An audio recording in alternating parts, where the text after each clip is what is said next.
আসসালামু আলাইকুম এভরিওয়ান, কেমন আছেন সবাই? আশা করি আল্লাহর রহমতে সকলে ভালো আছেন। আমরাও আলহামদুলিল্লাহ ভালো আছি।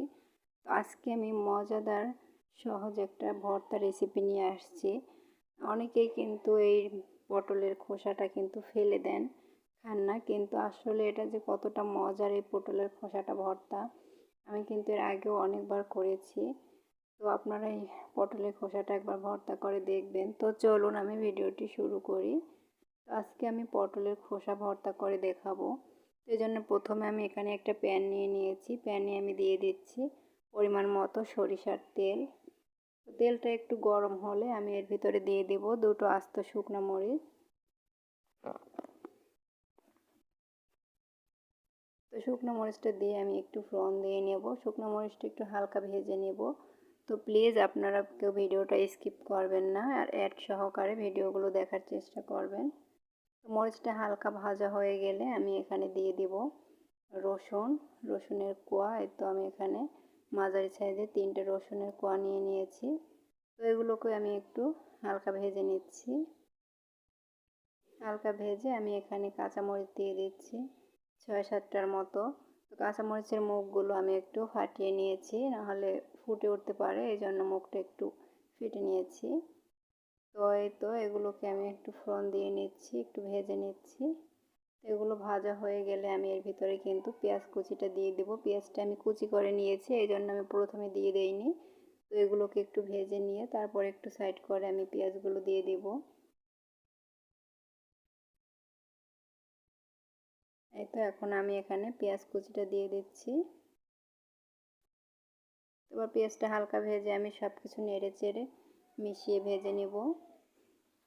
তো এটা কিন্তু আমি ভালো করে ভেজে নিচ্ছি। আসলে ক্যামেরায় তো অতটা দেখাতে গেলে সময়টা একটু বেশি লাগে। তো এবার আমি পেঁয়াজটাকে ভেজে একটু সবগুলো সাইডে রেখে এখানে আমি দিয়ে দিচ্ছি কিছু কুচো চিংড়ি। তো চিংড়িগুলো দিয়ে এখানে আমি দিয়ে দেব সামান্য একটু হলুদ গুঁড়ো আর স্বাদ মতো একটু লবণ। তো দিয়ে আমি চিংড়িগুলোকে খুব ভালো করে ভেজে নেব। হালকা কয়েক সেকেন্ডের মতো ভেজে নিয়ে তারপরে আমি পেঁয়াজ, রসুন এবং মরিচ সব কিছু একসঙ্গে ভালো করে ভেজে নেব। আপনারা চাইলে কিন্তু এখানে বড় চিংড়িগুলোও দিতে পারেন, আবার কিন্তু চিংড়ি ছাড়াও কিন্তু এই ভর্তাটা খেতে খুবই মজার হয়, বা চাইলে কিন্তু শুটকি চিংড়িটাও দিতে পারেন। আপনাদের যেভাবে ইচ্ছে সেভাবেই করে খেতে পারেন। তো এই তো দেখুন আমি কিন্তু খুব ভালো করে এটাকে ভেজে নিচ্ছি। তো আপনারা যদি চান সেক্ষেত্রে কিন্তু আপনারা পটলের খোসাগুলোকে আগে একটু সিদ্ধ করে নিতে পারেন। তো এই তো দেখুন আমি কিন্তু সব কিছু একবারে খুব ভালো করে ভেজে নিচ্ছি, আর এটা চেষ্টা করবেন খুব ভালোভাবে ভেজে নেওয়ার জন্য। তো এই তো আমার কিন্তু এগুলো খুব ভালোভাবে ভেজে নেওয়া হয়ে গেছে।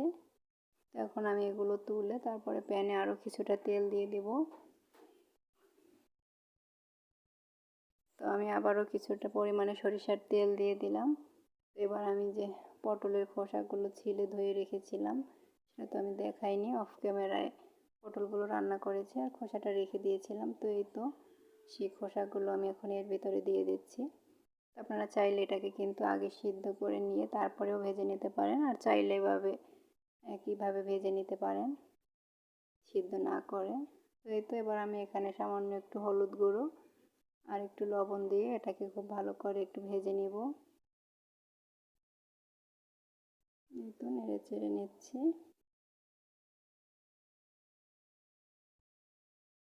তো এই যে আমি দিয়ে দিচ্ছি পরিমাণ মতো লবণ আর সামান্য একটু হলুদ গুঁড়ো দিয়ে আমি এটাকে ঢাকনা দিয়ে ঢেকে 1 মিনিটের মতো রান্না করে নিব। এই তো নেড়ে চেড়ে আমি হলুদ লবণটা মিশিয়ে নিচ্ছি। আর এটা কিন্তু একেবারে মিডিয়াম আঁচটা থাকবে, চুলার আঁচটা মিডিয়ামে রেখে কিন্তু এটাকে ভেজে নিতে হবে, নাহলে কিন্তু এটা পুড়ে যাবে বা একেবারে সিটকি হয়ে যাবে, সেক্ষেত্রে কিন্তু ভর্তাটা খেতে ভালো লাগবে না। তো এটাকে চেষ্টা করবেন মিডিয়ামে রেখে, খুব ভালোভাবে এটা সিদ্ধ হবে, কিন্তু একেবারে ভাজা ভাজা করবেন না, তাহলে কিন্তু এটা চোখলাটা কিন্তু শক্ত শক্ত হয়ে যাবে, মোলাম হবে না। তাই তো এখন আমি ঢাকনা দিয়ে ঢেকে দিচ্ছি। এভাবে ঢাকনা দিয়ে ঢেকে আমি 1 মিনিটের মতো রান্না করে নিব। 1 মিনিট পরে আমি ঢাকনাটা খুলে নিচ্ছি। ঢাকনাটা খুলে নিয়ে আমি আবারও কিছুক্ষণ নেড়ে চেড়ে নিব। এই তো দেখুন ঢাকনাটা তুলে নিয়েছি। তো এখন আমি আবারও একটু নেড়ে চেড়ে মিশিয়ে নিয়ে তারপরে কিন্তু আমি আবারও ঢাকনা দিয়ে 1 মিনিটের মতো ঢেকে রান্না করব। এভাবে করেই কিন্তু আমি খোসাগুলো খুব ভালোভাবে সিদ্ধ করে নেব। তো প্লিজ আপনারা কিন্তু আমার ভিডিওর অ্যাডগুলো স্কিপ করবেন না। আমার বেশিরভাগ ভিডিও তো স্কিপ হয়, তারপরে কিন্তু ভিডিওর অ্যাডগুলো স্কিপ হয়। একটা ভিডিওতে যদি 150 200 বা যাই ভিউ হোক, কিন্তু সেন্ড বা ওয়াচ টাইম কিন্তু তেমন আসে না। আবার অনেকে কিন্তু লাইক দেন না, কমেন্টের সংখ্যা কিন্তু অনেক বেশি হয়ে যায়, কিন্তু সেক্ষেত্রে কিন্তু লাইক হয় না। তো প্লিজ একটা লাইক দিতে কিন্তু অতটা কষ্ট হয় না। আমি কিন্তু যার ভিডিওই দেখি প্রথমে শুরু করে লাইক দিয়ে তারপরে শুরু করি। তো প্লিজ আপনারাও একটা লাইক দিতে ভুলবেন না। একটা লাইক দিতে কিন্তু তেমন এত কষ্ট হয় না একটা ভিডিও তৈরি করতে যতটা কষ্ট হয়। তো আপনারা প্লিজ একটা লাইক দিয়ে দিবেন। আর যদি ভিডিওটা ভালো লাগে আপনাদের ফ্রেন্ডসদের মাঝে শেয়ার করে দিবেন। তো এই তো দেখুন এটা কিন্তু আমি ভেজে নিচ্ছি এভাবে নেড়ে চেড়ে। তো এখন আর আমি ঢাকনা দিয়ে ঢেকে দিব না, এটা মোটামুটি সিদ্ধ হয়ে গেছে। তো আমি এভাবে ঢাকনা খুলে এটাকে কিছুক্ষণ রান্না করে নিব। তো আমার কিন্তু মনে হয়েছিল যে আমার ঝালটা একটু কম হবে, তাই কিন্তু আমি এখানে 2টা কাঁচামরিচ দিয়ে দিয়েছি। আবারও মুখটা একটু ফেটে নিয়ে তো এই তো ভাজা কিন্তু হয়ে গেছে, আমি সব তুলে নিয়েছি। এবার এগুলো ঠান্ডা করে নিব। আমি ঠান্ডা করে আমি মিক্সারে দিয়ে এগুলো ব্লেন্ড করে নিব। তো এই তো দেখুন ঠান্ডা করে আমি মিক্সারে দিয়ে এখন ব্লেন্ড করব। এই তো ব্লেন্ড করে নিচ্ছি। তো আমি এই যে মিক্সারে একটা গলি দিয়ে নিয়েছি একবার দিয়ে, তারপর আমার কাছে মনে হলো যে এটা মনে হয় পাটায় বেটে নিলেই বেটার হবে।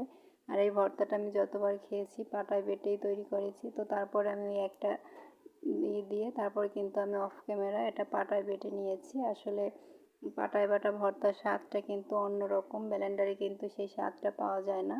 তো সেক্ষেত্রে আমি এটা পাটায় বেটে নিয়েছি। আপনারা চাইলে কিন্তু এটা ব্লেন্ডারেও কিন্তু ব্লেন্ড করে নিতে পারেন। তো এই তো দেখুন মাশাআল্লাহ ভর্তাটা দেখতে কতটা লোভনীয় লাগছে, আর খেতেও কিন্তু গরম ভাতের সাথে দুর্দান্ত হয়েছিল। আপনারা একবার ট্রাই করে দেখবেন যারা এখনও এই পটলের খোসাটা ভর্তা করে খাননি। এটা কিন্তু খুবই মজার একটা ভর্তার রেসিপি। আমরা তো অনেক সময় এগুলো ফেলে দেই, আমিও কিন্তু আগে সব সময় এগুলো ফেলে দিতাম, কখনো জানতাম না যেটা খেতে হয়। পরে একদিন আমি এটা চিলতে লেগে মনে হলো যে অনেক কিছুই তো খাওয়া যায়, এটা একটু দেখি। তো আমি কয়েক বছর ধরে এটা খাচ্ছি, আমার কাছে খুবই ভালো লাগে। আপনারাও একবার ট্রাই করে দেখবেন মাশাআল্লাহ। আর যদি গরম ভাতের সাথে 1 ফালি লেবু হয় তাহলে তো আর কথাই নেই। তো সবাই ভালো থাকবেন, সুস্থ থাকবেন। আমার ভিডিওটা কেমন হলো কমেন্ট বক্সে জানিয়ে দেবেন। আল্লাহ হাফেজ।